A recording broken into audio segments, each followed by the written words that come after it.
Bom dia, pessoal. Tudo bem? Vocês me ouvem bem aqui? Acho que não precisa de microfone, né? Não? Bom, primeiro eu quero agradecer pelo convite, é um prazer estar aqui. E a ideia hoje é eu falar um pouco de geopolítica. Só para quem não me conhece, me apresentar brevemente. Meu nome é Reni Ozzy Cuquier. As pessoas nunca acertam o meu nome, é Eni, Renê, Henry, todas as variações possíveis, menos Reni. Eu sofro porque ninguém acerta, mas é Reni. Eu sou cientista político, sou professor, agora fui eleito deputado estadual aqui em São Paulo pelo Partido Novo e dou aula na SPM, no curso de Relações Internacionais. Geopolítica é um tema meu, eu estudei conflitos internacionais, fiz um mestrado em resolução de conflitos internacionais na American University, fiz filosofia e ciências políticas também nos Estados Unidos, trabalhei em um monte de lugares aí, organizações internacionais, OEA, ONG, Think Tank, trabalhei no Conselho de Segurança da ONU.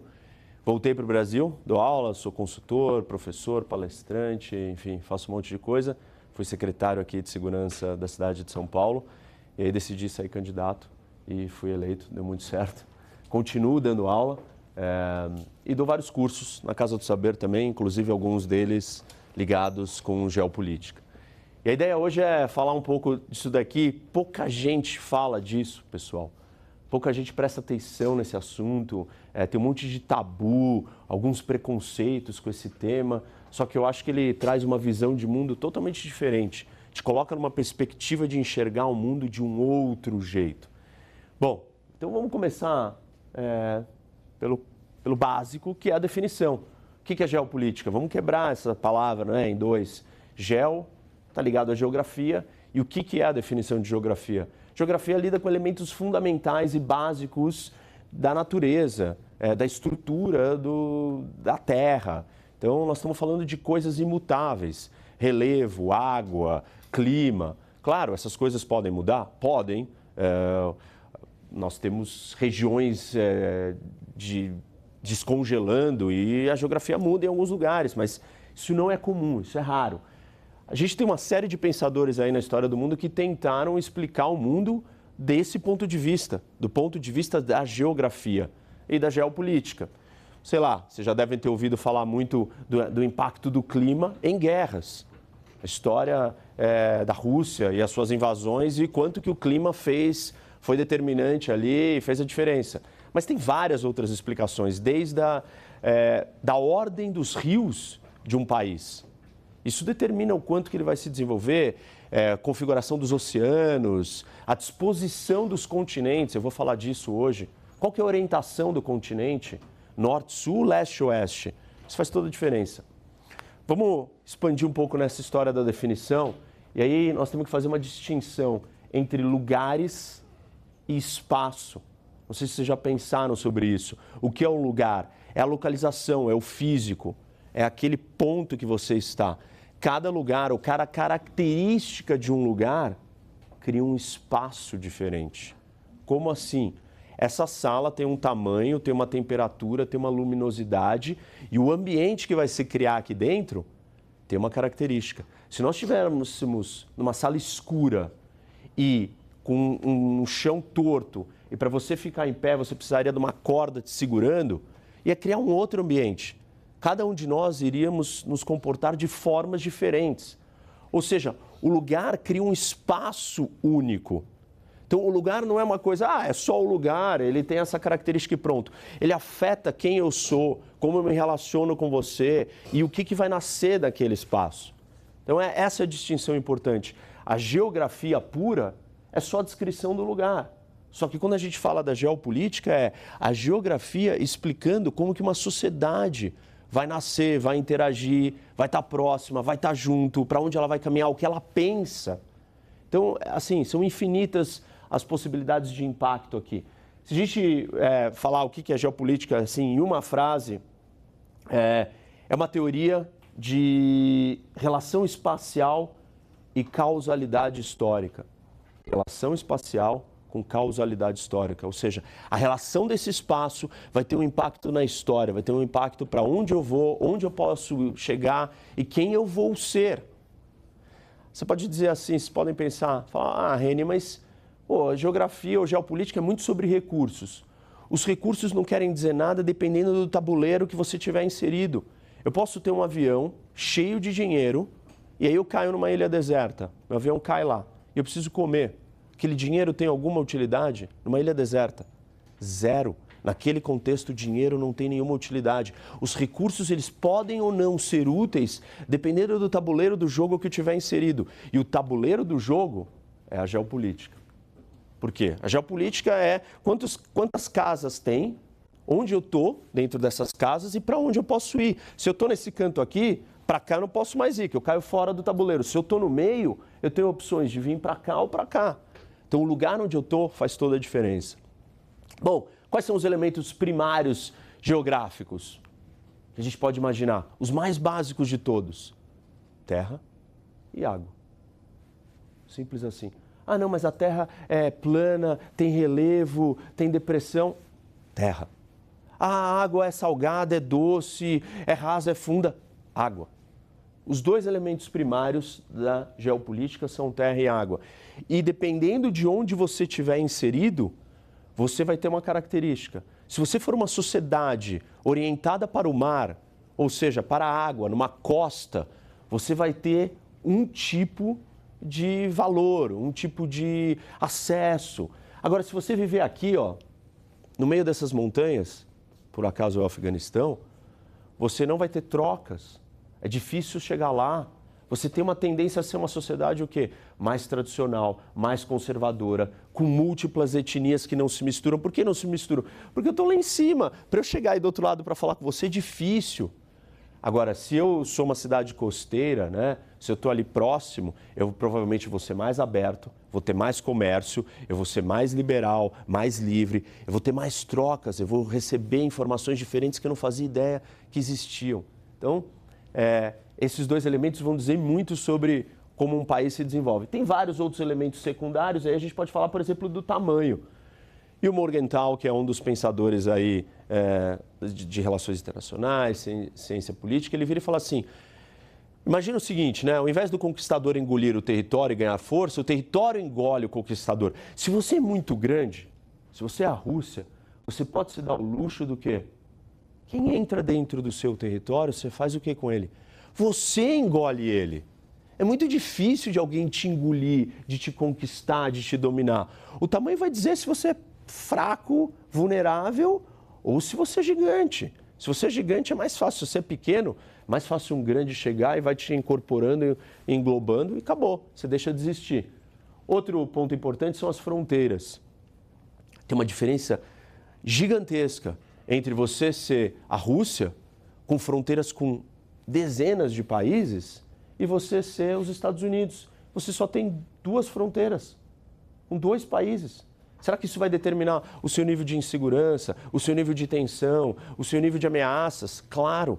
Então, as fronteiras que você tem, o Brasil versus, sei lá, a Suíça. Quem são os vizinhos do Brasil e quem são os vizinhos da Suíça? E assim por diante.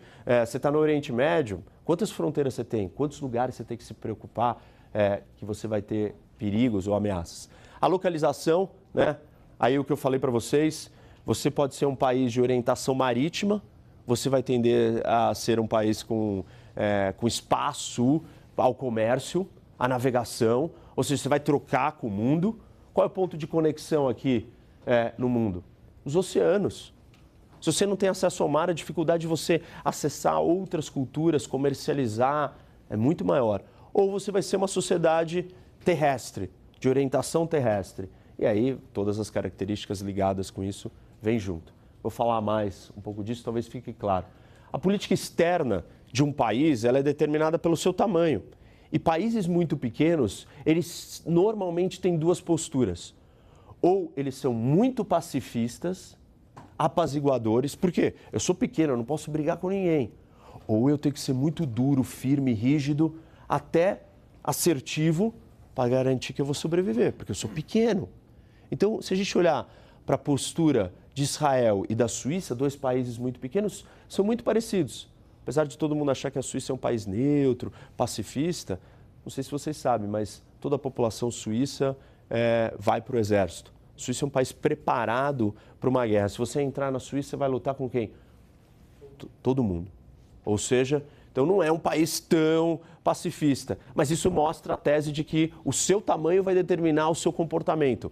Israel, Suíça e outros países pequenos têm o mesmo tipo de comportamento. E isso é a geografia, a geopolítica que nos ensina. A geografia tem a ver com os valores que eu vou ter. Se eu estou falando para vocês que se você está na costa, você vai trocar, você vai aprender sobre outras pessoas, você vai acabar ficando mais aberto, menos conservador, menos tradicional. Então, vamos imaginar isso numa escala maior de um país. Os Estados Unidos e o Reino Unido. São dois países isolados, com poucas ameaças e vizinhos próximos. Isso permite que esses países se desenvolvam certos valores. A ideia de democracia, de liberdade, direitos individuais, faz mais sentido num lugar como esse, que não teve que enfrentar tantos inimigos, tantas ameaças, está inserido dentro de um outro contexto. E a geografia que facilitou eles desenvolverem esses valores. O que mais? A relevância internacional, onde você está localizado, te faz importante ou não. Como assim? O Brasil, um dos grandes objetivos do Brasil é conseguir um assento permanente no Conselho de Segurança. E quando o Obama estava no poder, né, o Brasil chamou, falou, não, eu quero que os Estados Unidos me apoiem. O Obama foi para a Índia, ele chegou na Índia, a Índia também quer um assento permanente, ele virou e falou assim, nós apoiamos o assento da Índia. E ele veio para o Brasil e não apoiou. Por quê? Porque a localização do Brasil não faz nós um país tão relevante no sistema internacional. E a Índia faz? Pô, ela é vizinha do Paquistão, o único país islâmico que tem a bomba atômica, instável, que está do lado do Afeganistão. Ela é vizinha da China, a maior competidora e rival americano. Então, a localização do lugar vai te fazer ser importante ou não. Eu estou aqui ou eu estou no outro canto do mundo? Sei lá, tudo isso faz a diferença e tem a ver com geopolítica. Vou falar um pouco mais da parte estratégica, do desenvolvimento da tecnologia com a geopolítica. E aí, imagina o seguinte, se você é uma potência naval, o quê? Orientada para o mar, você tem acesso ao mar, você vai acabar se desenvolvendo e expandindo estrategicamente, politicamente, de uma forma. Que forma? Através da navegação. E aí, para você navegar, você estrategicamente vai precisar de bases. Então, se você olhar para um país que é uma potência marítima, Estados Unidos, Reino Unido, eles têm o quê? Bases navais espalhadas pelo mundo. Porque a forma dele acessar o mundo e exercer e projetar o seu poder é via o mar. E a forma quando você expande maritimamente é isso. Estão criando várias bases. Aqui a gente tem as bases do Reino Unido ao longo da história. Se você é um poder terrestre, como é que você expande? Expande de dominação, conquista, seja lá o que for, projeção de poder. Alemanha, um poder terrestre, ela é uma potência terrestre, porque ela está no centro da Europa, ali tem saída para o mar, mas ela não é uma potência naval, uma potência terrestre. Ela vai expandir de uma outra forma, em círculos concêntricos. E é assim que a Alemanha sempre cresceu e expandiu, diferente de uma potência marítima que vai ter que ter as suas bases espalhadas pelo mundo. Outro elemento interessante da questão estratégica, vocês já devem ter ouvido falar, né, das histórias da guerra com a Rússia, e aí Hitler, Napoleão, todos quando invadem a Rússia, o que os russos fazem? Eles recuam, né? Recuam, recuam, recuam, recuam. Por que ele pode recuar? Porque ele tem um território gigante. E aí o que acontece? O inimigo está dentro do seu território, cansado, exausto, com as suas linhas de suprimento cortadas, e aí você contra-ataca e conquista ele. Isso se chama profundidade territorial. Isso dá uma vantagem competitiva militar estratégica para um país na sua sobrevivência muito essencial. Vamos olhar o inverso disso. Israel, por exemplo, tem uma situação que é inversa dessa. Do mar até a sua fronteira são 14 quilômetros apenas. Israel tem profundidade territorial? Não, nada. 14 quilômetros não é nada. Então, se você der um passo para trás, você faz o quê? Você cai no mar. Você pode dar um passo para trás?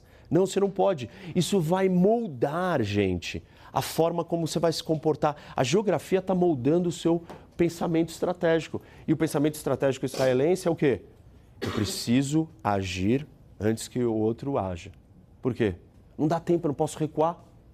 Então, eu vou ter guerras preventivas. Você está se mexendo aí, opa, eu preciso me precaver, porque não vai dar. O território dita isso. O espaço faz você se comportar dessa maneira. Isso também explica o comportamento da Rússia. Por que a Rússia está tão preocupada com a Ucrânia? Você pega aquele território todo desses países, né? E é um território plano, limpo, aberto. A partir do momento que a Rússia perde a Ucrânia ou perde a Bielorrússia, você tem da capital da Bielorrússia até Moscou 400 quilômetros plano. É só caminhar. Então, se você perdeu esses buffers, né, esses colchões de espaço, você está totalmente vulnerável. Eu preciso ter a Ucrânia. Eu não posso deixar a Ucrânia cair na mão dos meus inimigos, cair na mão dos meus opositores, dos meus rivais, porque eu estou com o território aberto. Isso vai ditar o comportamento russo. Aliás, os russos eles são extremamente atentos e tudo que eles fazem tem o filtro geopolítico. Ele não dá um passo sem olhar para o xadrez geopolítico que tem a ver com isso. Uma coisa normalmente que, né, falando todas essas coisas geográficas, naturalmente as pessoas pensam o seguinte, mas Reni, e a tecnologia? A tecnologia não acabou com a geografia? Né?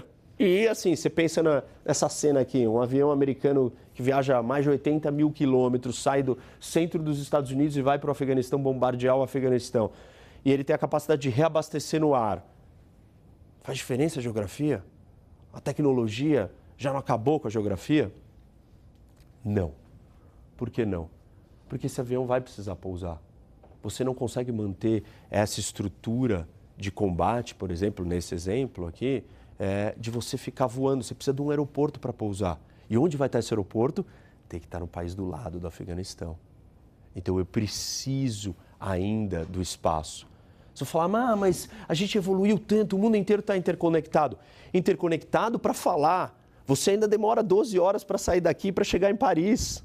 12 horas, gente. Imagina se demorasse meia hora. A gente ia sair daqui do almoço, ia almoçar em Paris e voltar. Será que isso ia modificar a nossa identidade, o mundo? Absolutamente. Aí sim a gente estaria conquistando a geografia.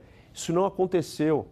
Por mais que eu possa mandar uma mensagem instantânea para qualquer lado do mundo, esse cabo que está fazendo eu mandar essa mensagem, ele está em algum lugar físico, passando por ali, e ele é importante eu ter a manutenção dele naquele local.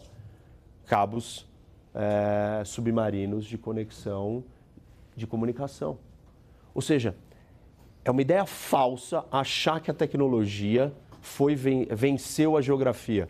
Na verdade, acho que a ideia é que a geografia ela foi esquecida e não conquistada. A geografia ainda é uma força que nós não vencemos. Claro que as revoluções tecnológicas, elas modificam a geografia. Um exemplo aqui, quando a gente tinha navegação à vela. Então, você demorava, 5 meses para chegar nas Índias. E aí você traz a navegação, a propulsão, aí tudo bem. Aí você consegue navegar mais rápido, se acelerou o tempo de viagem. A gente ainda não conseguiu ter grandes saltos em velocidade do ponto de vista de transporte.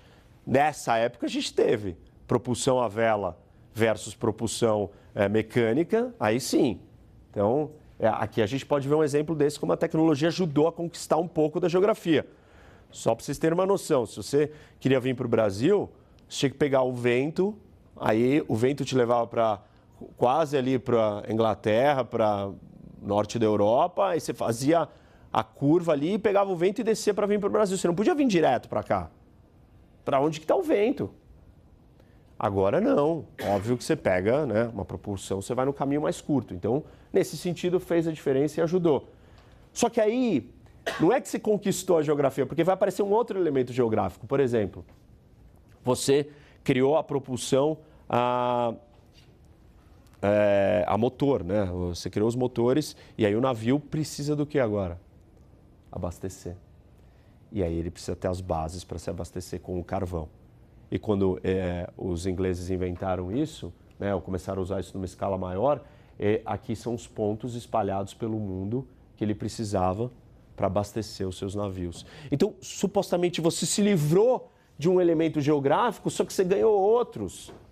As coisas acontecem dentro de um lugar. esse lugar é a geografia. Você não elimina ela.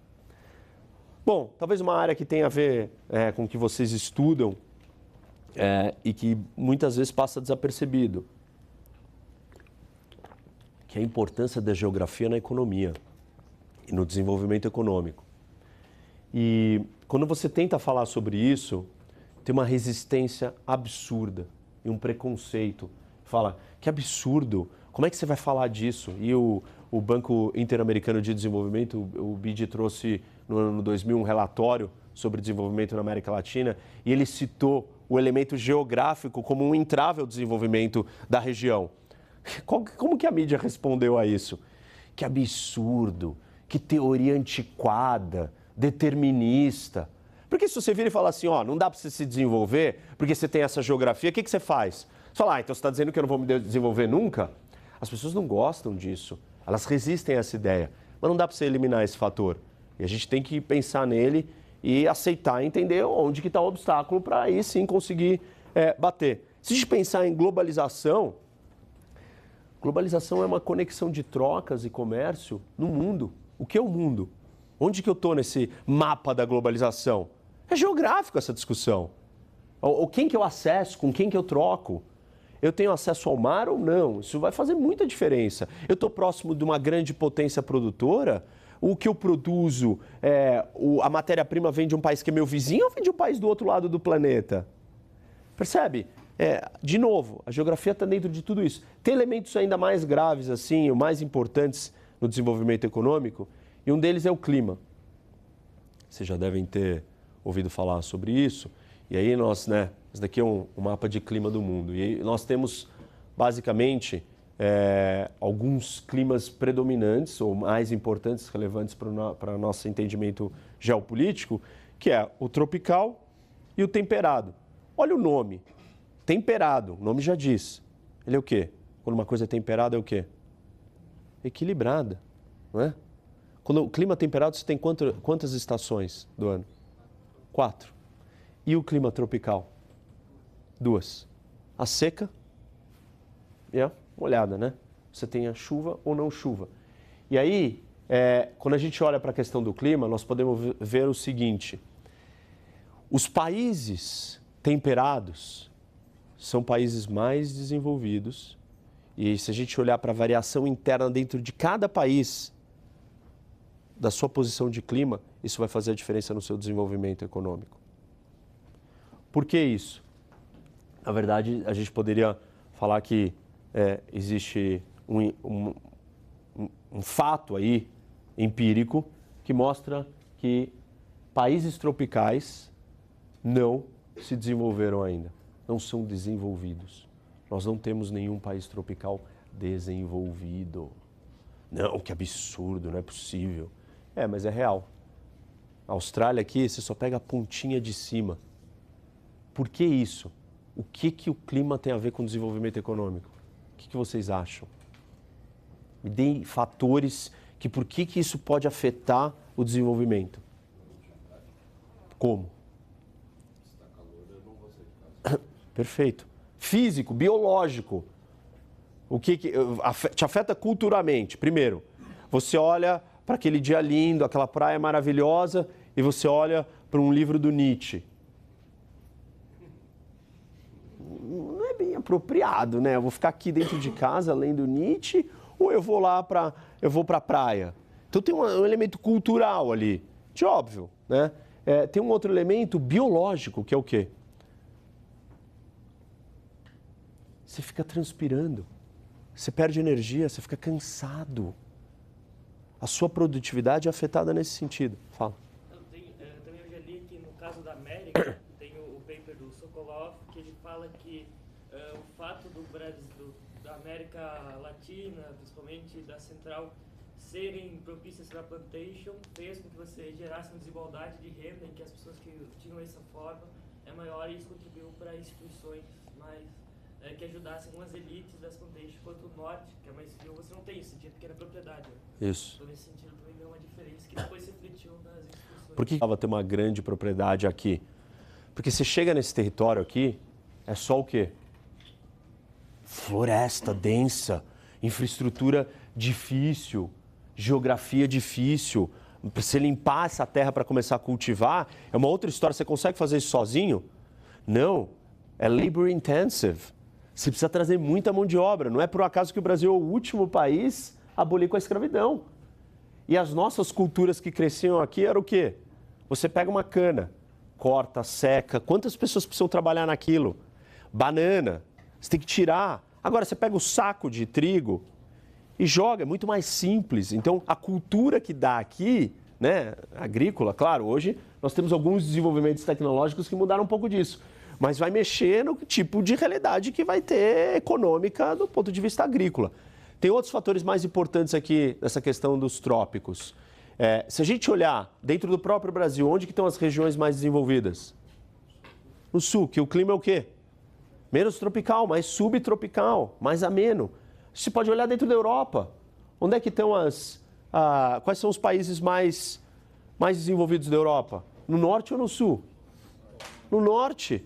E os países do Clube Med são o quê? Tem mais problemas, mais próximos do Mediterrâneo. Até dentro da própria Itália. O sul da Itália versus o norte da Itália. Então, quer dizer, percebe como isso tem um efeito? Me deem outros elementos aí que afetam, que o clima tropical afeta o desenvolvimento. Além da produtividade, além do tipo de economia que você gera.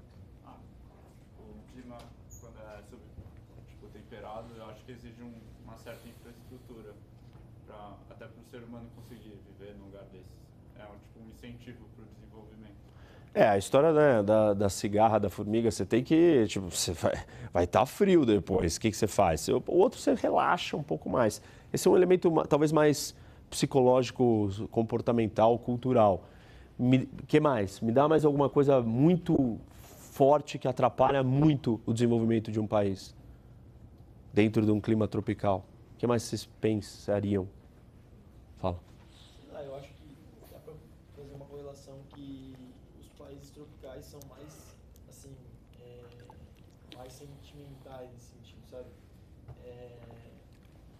Como vou dizer, tanto é que o negócio que o Sérgio Barquilano fala, que eles são mais intensos, por isso tem mais essa cordialidade, né? As pessoas são mais, elas levam as relações, o sentimento para as relações. Uhum. Talvez os países... Isso talvez seja um elemento mais cultural, né? O que vocês podem imaginar de um elemento... Todos esses elementos culturais, eles existem mesmo e o clima é um fator. Ele afeta o nosso humor, não afeta? Tá chovendo, tá frio, tá não sei o que, você muda. Os humores são diferentes e, óbvio, a maneira como você se expressa e assim por diante. Alguma coisa mais tangível, assim, do ponto de vista direto no impacto econômico? Biodiversidade como? Não sei, mais suscetível a pragas e outras espécies, mais fácil delas se desenvolverem. Está no caminho certo. Doenças, gente. Climas tropicais têm doenças. Vocês vão falar para mim, mas doença, Reni, nessa altura, no século XXI, quanto tempo atrás faz que a gente descobriu a Zika? Zika vírus. A gente ainda está vivendo isso. Quais são as doenças? Malária, febre amarela, Zika. Isso só existe em países tropicais. E olha o impacto disso. Distribuição de malária no mundo, você tem uma perda de desenvolvimento per capita de 1% nos lugares com alta incidência de malária. Jeffrey Sachs, ele fez um estudo que ele diz o seguinte, você pode chegar a ter um per capita de 1% menor num lugar com alta malária versus um país que não tem malária. Então, você tem um impacto direto aonde? Nas pessoas que vão ser produtivas, vão estar doentes. Esse custo ele pode transcender só o imediato das pessoas e afetar a economia. Então, você tem crises aí, situações no mundo onde, sei lá, no Peru, nos anos 90, você teve uma grande crise de malária, a indústria pesqueira inteira perdeu dinheiro. Mais de 800 milhões. Na Índia, você tem uma série de casos, aqui no Brasil mesmo. Quantos turistas deixaram de vir para o Brasil? Quanta coisa economicamente foi afetada por causa das doenças. Então, as doenças tropicais são um problema. Quais são as exceções? Existem 3 países que são as exceções aí ao país ser desenvolvido e tropical. Singapura, Taiwan e Hong Kong. Mas eles são o quê, geograficamente também falando? São ilhas pequenas que estão localizadas, lembra a história da localização, a importância da localização aonde? Em lugares extremamente estratégicos, não é? Então, a geografia, de novo, uma compensando pela outra, mas o fator geográfico é também que contribuiu para essa exceção. Você tinha uma pergunta? Não, você ia falar. É. Bom, a questão biológica eu já falei. Nós, ainda aqui no Brasil, temos um outro desafio, que é o nosso relevo, a nossa topografia. Nós temos uma elevação, uma serra, que ela corta o Brasil justamente aonde? No sul do país, que é a região mais desenvolvida. E onde que essa serra está localizada? No litoral. Isso, gente, é um paredão que separa a nossa costa do interior do país. Qual a importância disso? A costa é o lugar mais importante de um país. Por quê? É onde tem o comércio, onde tem as trocas, é onde você ganha. E nós temos um paredão justamente na nossa costa. Mas esse paredão ajuda com o clima também, não? Ele, na verdade, ajuda para dentro, né? Mas o problema é aqui. Olha essa cidade. Linda, né? Linda de ver. Mas para se desenvolver aqui, é um problema. Por quê? Você tem espaço para crescer nessa cidade? Não. Compara isso com a costa americana, com a costa leste americana, que você tem o conceito de megalópole. O que é uma megalópole? Terra plana, uma cidade do lado da outra, elas vão se expandindo, vão se conectando, vão virando uma só. Você ganha escala econômica, escala de infraestrutura, de mercados e tudo. Aquilo vira os maiores polos de desenvolvimento que existem no mundo. Nós conseguimos construir megalópole na costa brasileira? Não. Por quê? Olha aqui. Então você tem um problema geográfico gigante. O único lugar do Brasil que você tem megalópolis, ou que você tem essa junção de cidades satélites, é onde? São Paulo. Por quê? Nós temos a território, a terra plana. Qual é a pena? São Paulo não está na costa. Se São Paulo estivesse na costa, talvez o Brasil seria pelo menos o dobro mais rico do que ele é. Aliás, nós não estamos na costa, estamos há mais de 500 anos tentando vencer a chegada à costa. Como? Construção de imigrantes. A segunda pista veio agora, anos 2000, né? E quanto que custou? 872 milhões. Com esse quilômetro construído, se fosse plano, custaria 9 milhões. Com esse valor aqui, a gente conseguiria construir num lugar plano o equivalente a quase a malha viária inteira de Portugal, que é um dos países com a maior per capita viário do mundo. Ah, mas como assim? Esquece corrupção, esquece qualquer outro problema. Só essa obra que tem que atravessar essa serra e essa montanha e chegar na costa é um desafio imenso para o Brasil. É um desafio imenso para a maior cidade, mais produtiva cidade que nós temos aqui. Imagina, seguindo nessa linha, países que não têm acesso ao mar. Normalmente, são países muito pobres. E aí nós temos aqui, né, Bolívia, vários países na África Central. As exceções são os da Europa, mas nem todos, né? E alguns deles são exatamente ricos também, por quê? Porque eles estão cercados de vizinhos ricos e está no centro de um lugar que deu muito certo e está muito bem. Mas agora, se você tem que transportar aqui alguma coisa na África, e essa matéria-prima é essencial para a indústria daquele país, ou para aquela atividade econômica, e você tem que cruzar por um outro país, o custo disso, quando dá, né? Porque se outro país for seu inimigo e falar não vai entrar, acabou. Então esses países aqui sem saída para o mar tendem a ser muito pobres, é muito difícil de desenvolver. Você tem vários obstáculos de custo para as coisas chegarem, para a mercadoria e assim por diante. Eu quero deixar um pouco essa ideia de lado e falar sobre um elemento talvez mais civilizatório, né? A geografia e a civilização. E aí tem um livro, não sei se vocês já leram, já devem ter ouvido falar, que é o Guns, Germs and Steel, do J.R. Diamond. Quem já leu? Boa. Quem não leu, se vocês me perguntarem qual é um livro que eu tenho que ler sobre geopolítica, J.R. Diamond, Guns, Germs and Steel. Leiam. Vai mudar a sua visão e perspectiva sobre o que é o mundo. Leiam esse livro. Se tiver um livro na vida que vocês tiverem que ler sobre geografia ou geopolítica, é esse. E aí ele parte da seguinte pergunta: por que os europeus... O livro é a resposta a essa pergunta. Por que os europeus colonizaram as Américas, o Novo Mundo, e não o inverso? Por que o Novo Mundo não foi lá e decidiu invadir, colonizar a Europa? E aí, para isso, a gente tem que voltar lá atrás, né? Na história, no desenvolvimento e na forma como os continentes foram povoados ou ocupados. E aí, o último continente de todos a ser ocupado foram as Américas. Por quê? Estava isolado, simplesmente isolado dos outros. Isso só aconteceu de 15 a 12 mil anos para trás. O único jeito de você chegar lá era por barco, e você não tinha barcos até um determinado tempo, ou você precisava conseguir aqui pelo Estreito de Bering passar. Só que aí você precisava ocupar a Sibéria. E isso só acontece muito mais para frente, volta de uns 20, 25 mil anos para trás. Então é o momento que eles chegam lá. E aí eles cruzam para as Américas e começam a ocupar esse território. E existem raros contatos na história entre quem está morando aqui e o resto do mundo. Poucos. Nesses pequenos contatos houveram algumas trocas, batata doce, alguns alimentos foram trazidos. E eles ficaram aqui isolados. Então, esse é o perfeito laboratório para um estudo. Por que uma civilização se desenvolveu e a outra não?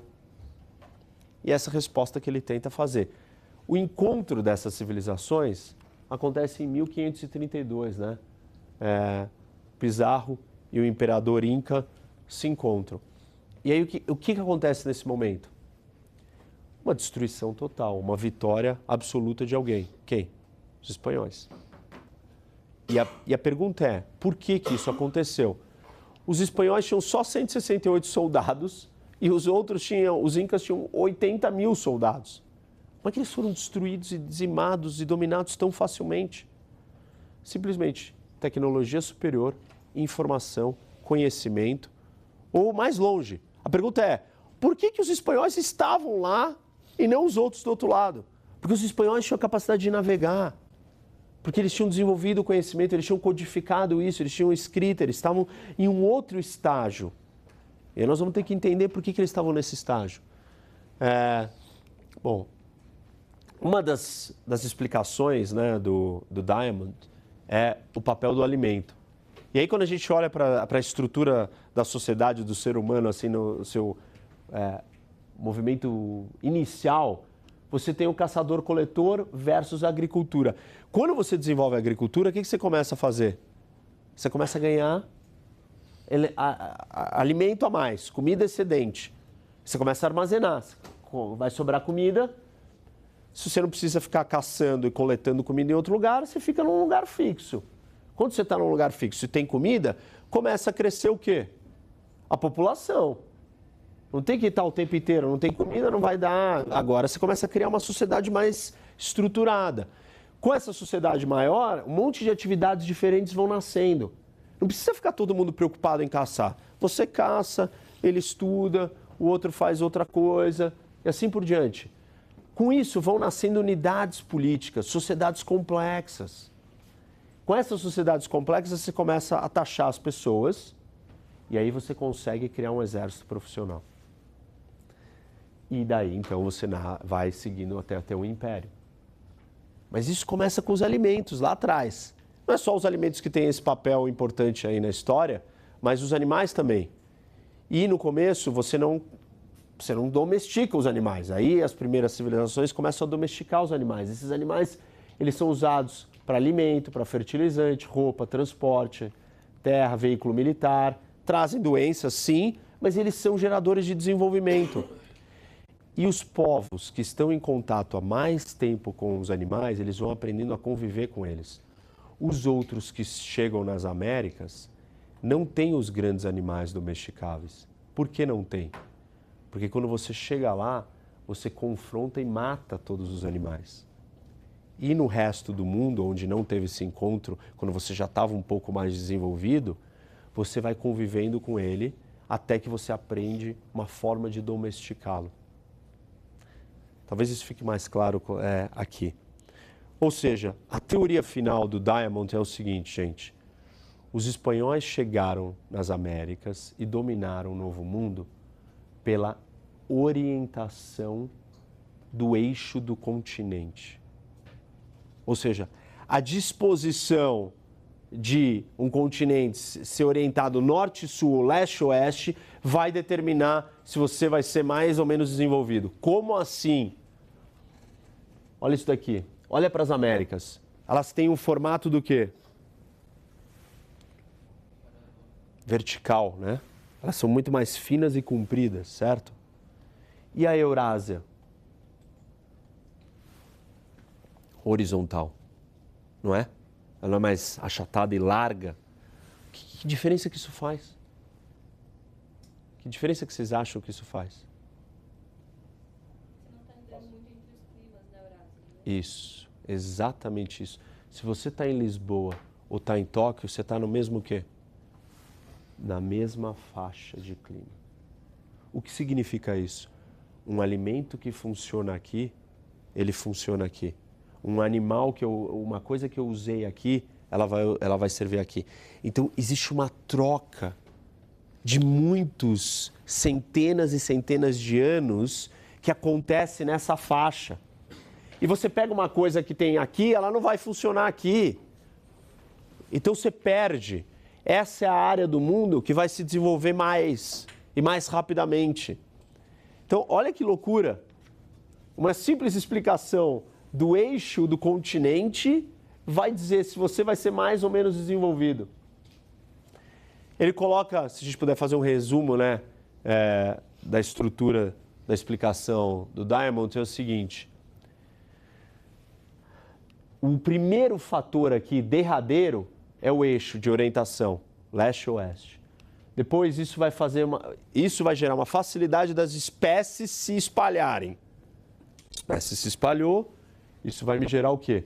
Várias espécies de plantas e animais domesticáveis, comida excedente, sociedade estratificada, isso vai gerar organização política, aqui vai trocar com tecnologia, os cavalos, etc.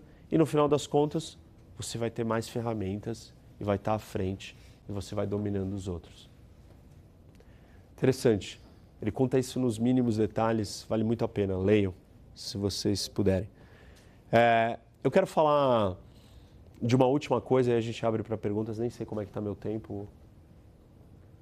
Acho que estamos na hora. Qual é a função da geopolítica? E o que eu quero falar agora tem a ver com um elemento de identidade. A geopolítica, ela determina quem é você. Talvez isso seja interessante, tem tudo a ver com vários dos problemas que nós temos no mundo hoje. O que a geopolítica tenta fazer? Ela tenta descrever o mundo, prever para onde o mundo vai. Existem análises de geopolítica que elas estão tentando dizer o que vai acontecer no mundo. E por que talvez ela seja precisa? Porque nós estamos lidando com elementos imutáveis ou de difícil mutação. Então, supostamente, ela vai ter previsões bem sólidas. Onde que começa essa previsão? Começa com a pergunta mais básica.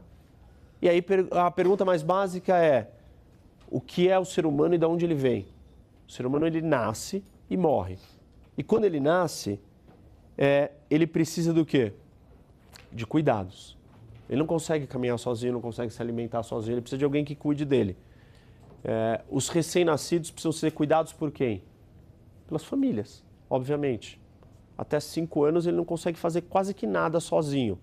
Claro, existem sociedades que até os 40, 50, eles dependem das famílias. Mas, normal é isso. Essas famílias vão se juntando e vão formando outras comunidades maiores.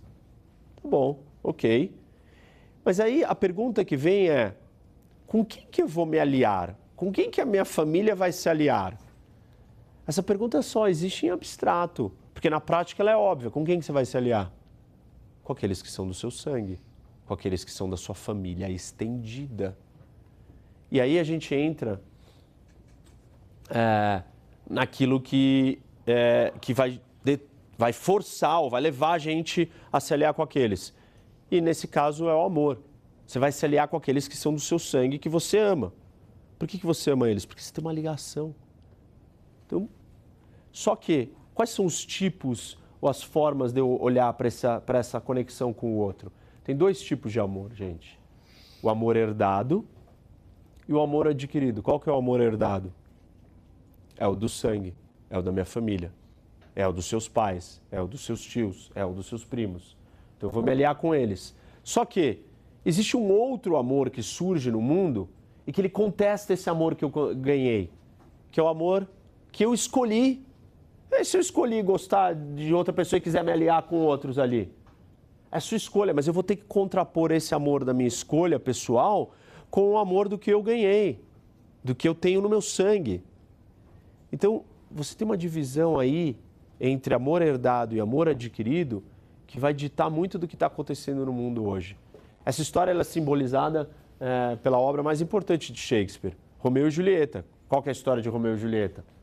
Você tem 2 pessoas que se apaixonam um pelo outro, mas elas pertencem ao quê? Famílias que se odeiam. Isso não é um embate entre o amor herdado e o amor adquirido? Eu respeito quem? Eu fico com quem eu gosto ou eu respeito a minha família que quer que eu não fique com aquela pessoa? Esse é o clássico embate disso. E óbvio que a pergunta vai ser: qual amor é superior? Ou qual deles eu devo dar mais importância ou acabar seguindo? A maior parte dos casamentos, ou grande parte dos casamentos no mundo, são arranjados. E é arranjado por quê? O 5º mandamento. Respeite os seus pais. Você casa com alguém pelo amor herdado, porque a sua família quer que você case com alguém. Então o amor herdado tem uma força ainda no mundo muito grande. O amor adquirido, ele já é igual ao amor romântico, que é alguém que eu escolhi. Eu escolho quem eu gosto. Não é que é a minha família que vai mandar eu casar com alguém. As ideias políticas, por exemplo, do surgimento de certas nações, como a nação americana, que parte de 3 princípios aí, que é life, liberty and the pursuit of happiness, é amor herdado ou adquirido? Olha os nomes. Life, liberty and the pursuit of happiness. Adquirido. A minha liberdade, eu vou perseguir a minha felicidade, whatever, eu não quero saber do resto, eu não quero saber das outras pessoas, da minha família, das coisas que querem que eu siga para um lugar. Eu vou para onde eu quero. Então, novas nações democráticas, elas surgem com o quê? Com o espaço do indivíduo e não da comunidade. E esse embate entre a comunidade e o indivíduo é a essência da discussão do amor herdado com o amor adquirido. Está na raiz da geopolítica. Eu posso escolher ou eu tenho uma obrigação de seguir o que me mandam? Totalmente diferente, são 2 mundos diferentes. Será que ideologia é amor herdado ou adquirido? Adquirido. Você não nasce stalinista, né? Você gosta daquilo, você adquire. Então todo tipo de ideologia e a ideia do Estado-nação, a gente pode até colocar dentro dessa caixa, ela nada mais é do que uma noção de amor adquirido. O que mais que a gente tem aqui? Qual que é o inverso disso? Imagina o seguinte, a minha cidadania. Eu posso ter dupla cidadania? Posso. Ou seja, eu posso escolher. Posso escolher quem que eu vou querer gostar, não é? Quero ser brasileiro, quero ser francês, quero ser americano, quero ser japonês. Ok. Agora, eu consigo apagar da onde eu vim? Vamos supor que eu morei aqui, eu nasci no Brasil, e aí eu mudei de país, mudei de cidadania. Eu consigo apagar da onde eu vim, onde eu nasci? Não. Eu posso adquirir um novo amor, eu posso adquirir uma nova, o quê?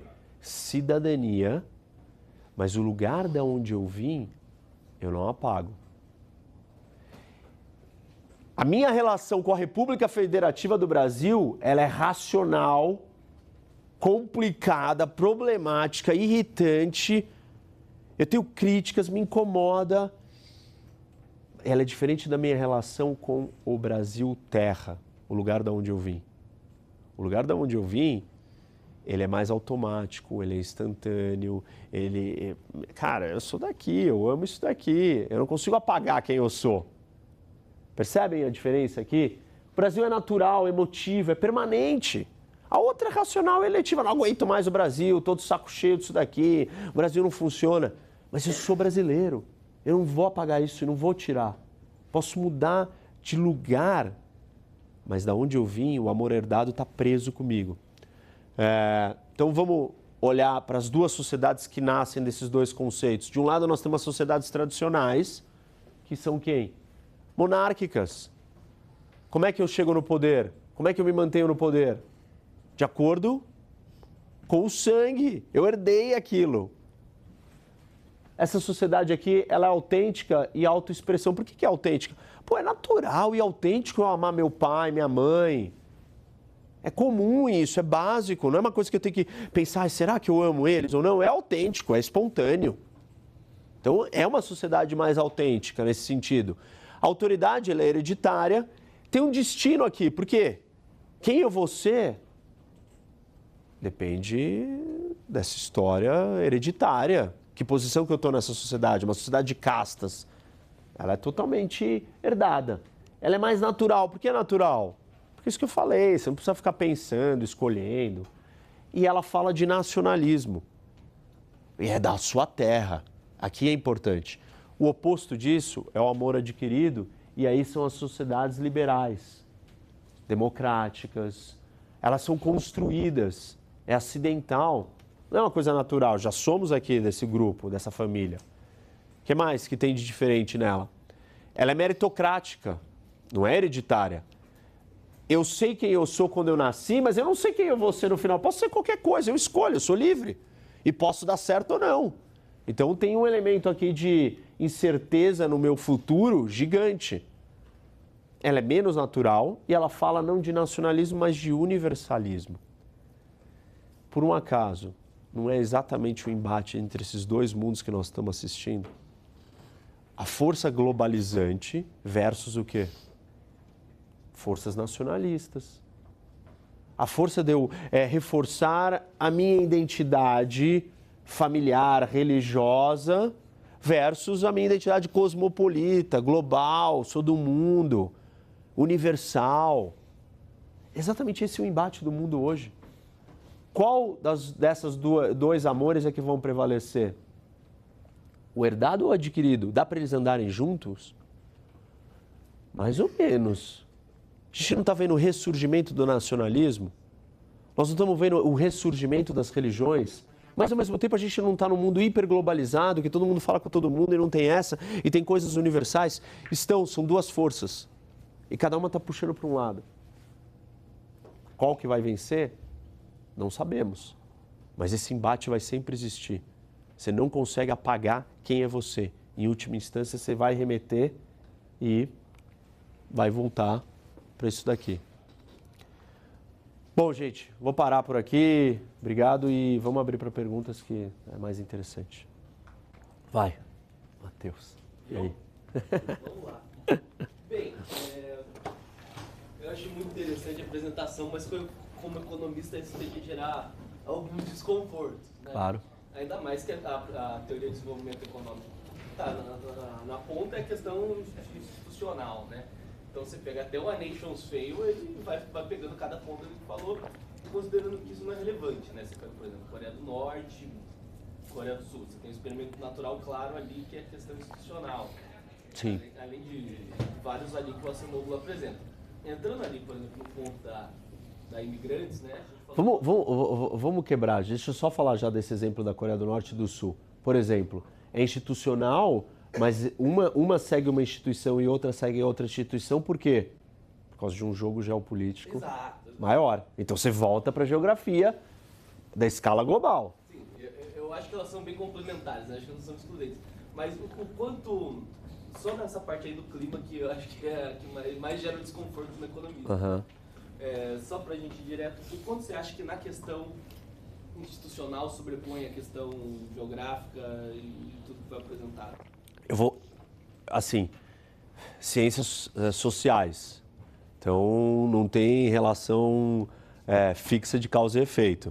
Porque... Tem correlações. O que então, eu sei é que você tem uma correlação alta. Correlação. Eu tô trazendo aqui uma visão geopolítica para confrontar. Não é que isso é uma teoria cravada que explica o mundo e pronto, e nada mais tem efeito. Existe o efeito cultural, existe o efeito institucional, que está ligado com a cultura. Certas culturas vão produzir certas instituições, certo? Correto. Agora, a resposta da geopolítica vai ser o seguinte: a sua cultura veio da onde? Da sua geografia. Ou seja, as instituições que se tem aqui estão ligadas ao quê? A nossa cultura. E a nossa cultura veio em primeira instância, se você descer lá embaixo na cadeia, no dominó causal, da geografia. Então você vai falar assim, mas a Austrália foi colonizada, não foi colônia de exploração, foi colônia de exploração e o Brasil também.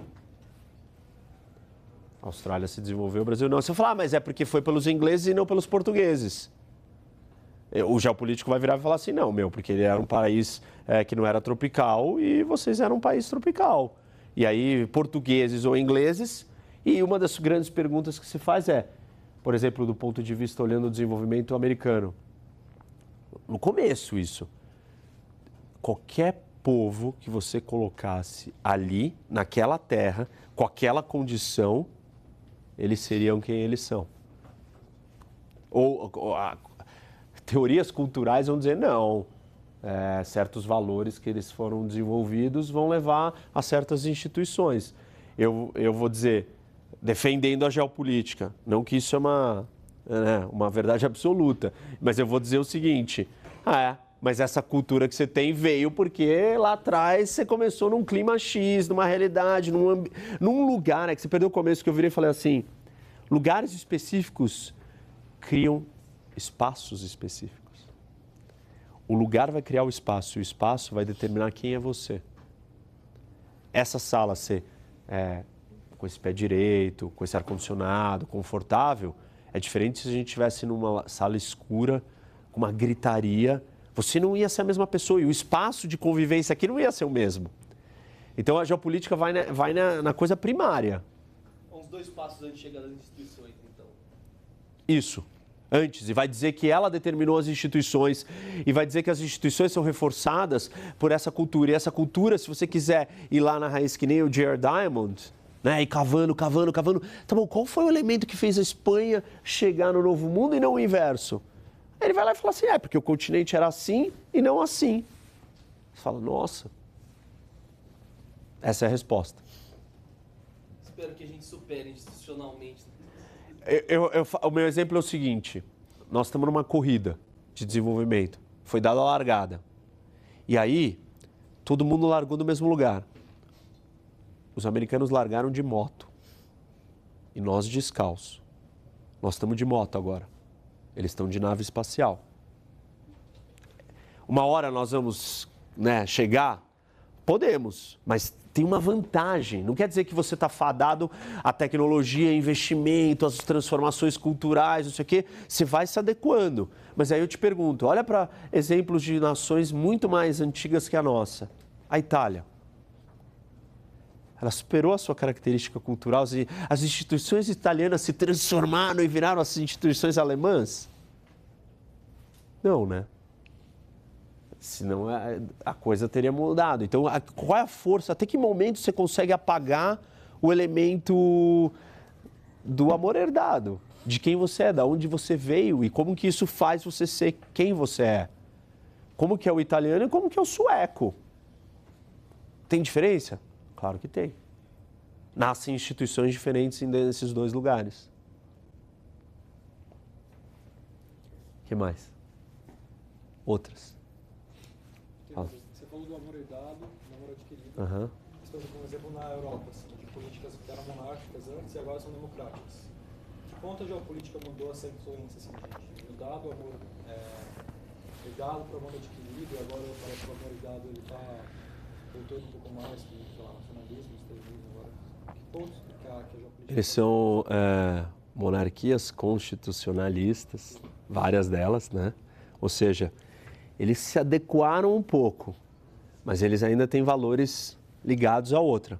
Eles também estão na ponta da globalização. Então, talvez esses lugares, essas nações mais desenvolvidas, estão no centro desse embate, né? E dessa coisa dúbia. O Reino Unido, ele quer se fechar no nacionalismo, ele quer fazer parte da Europa. A resposta europeia nacionalista é essa discussão aqui. O que vale mais? Essa ideia de União Europeia universalista ou, eu sou eu aqui.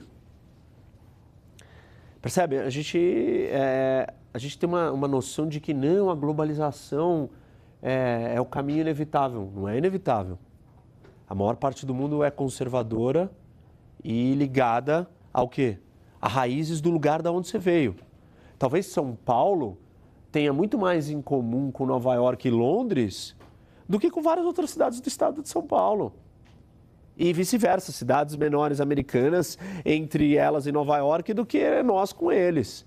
Existem polos de conexão no mundo que estão dentro desse amor herdado, mas dizer que nações inteiras vão esquecer de onde elas vieram, as suas origens, difícil. Vou mais longe, o Huntington, Samuel Huntington, que escreveu O Choque de Civilizações, ele disse que a próxima guerra mundial vai ser sobre isso. Sobre o amor herdado, ele não usa essas palavras, mas versus o amor adquirido. Ou seja, na verdade, é uma guerra de civilizações.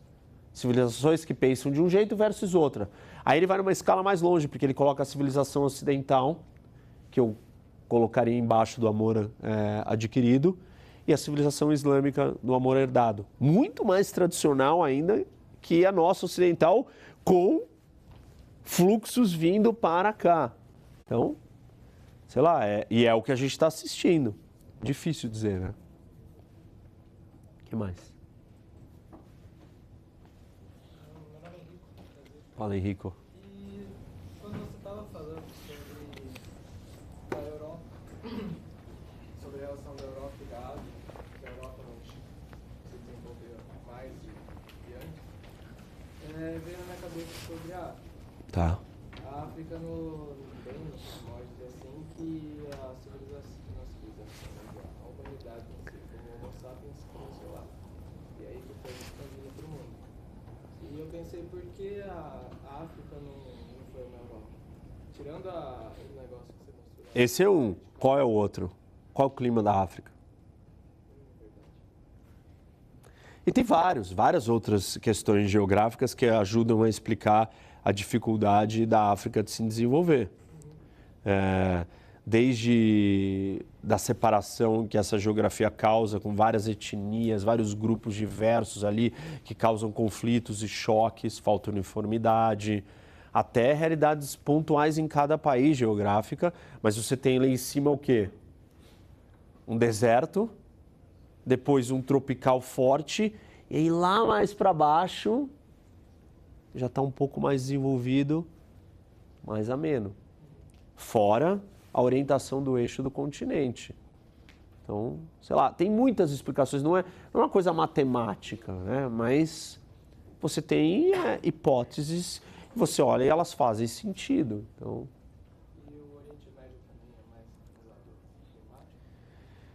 tem a questão climática, tem regiões no mundo que são chamadas de shatter belts, cinturões despedaçados. São áreas de tensão geopolítica, porque são pontos de convergência no mundo onde muitos povos e muitas coisas se conectam ali.